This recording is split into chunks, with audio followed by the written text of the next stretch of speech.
I'd thought a lot about church before we started planting. So some years I'd been working in various ministries, pulling together my own sense of what church should be, what I should be. So I came to the church plant with a fairly clearly considered vision for what I dreamt would happen and what would be in the future. And so my task was to actually, because I was a parachute planter, I didn't have a core group as such that I went with. It was just Kathy and I. And so my aim was to work out how to articulate what was in my head that I wanted to see this church would become, and express it in such a way I could help others gather on board with that and be partners in that. So you were actually bringing people into your vision you'd already formed. Yeah. Is that usual?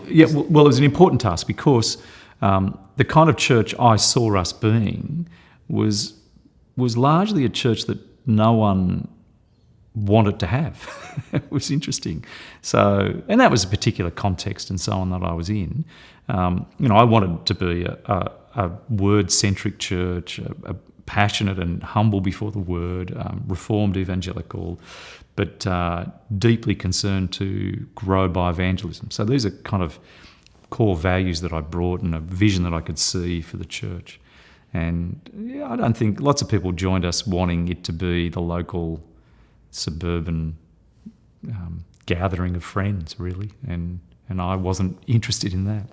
And so it was important that I had clearly articulated what I wanted it to be, so that I was best positioned to actually help others see why it mattered to be this kind of church.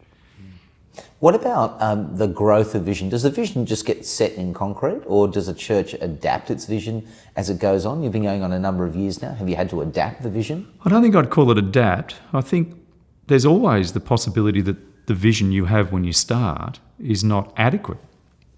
It seems to me the vision really is what it is that God would have a church be. And so that shouldn't adapt. I might grow in my understanding of what God would have a church be. And so I think that's, we've clarified and made more sharp what it is we think God is about in church and wants us to be. So it doesn't adapt. You should mature and grow in it for sure. And it might be that you get greater clarity. I think what happens for guys, and we need to be careful on this, planters need to actually very carefully work out what it is they really care about, hopefully importantly informed by the scriptures and so on. What are the non-negotiable things they care about? Make sure it's out on a page somewhere, so that when you bump up against people who care about different things, you know why you're having conflict and friction. And so the more you can articulate that carefully, the better placed you are to win people, or come to a realisation you're not going to be on the same path and you ought to go in different directions. So your vision gets refined, not changed. You're sharper, you understand. Unless you were wrong. Unless you were wrong, yeah, okay. Yeah.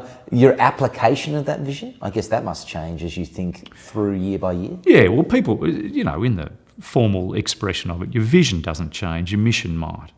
So, I'm a bit ho-hum with vision mission statements. I think that the purpose they're seeking to achieve is what I care about.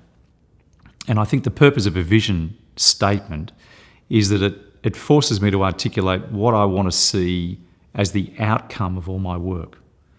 So what difference do I hope to make, and what do I want to see achieved? That is absolutely critical for church planters. In fact, anyone in ministry. Why am I doing all of this work? What do I want to see achieved? And if you aren't clear on that, you won't be clear on what tasks you need to do and what things you need to stop doing and make sure you don't do, because you won't know where I'm actually trying to get to. You'll just be thinking I'm just doing church. That's death to us. So church planters have got to be clear on what it is they want to see achieved. And then mission is seeking to express what are the things I need to be doing now to get that achieved. So they're important. Whatever label you give them, those two things need to be expressed in some fashion.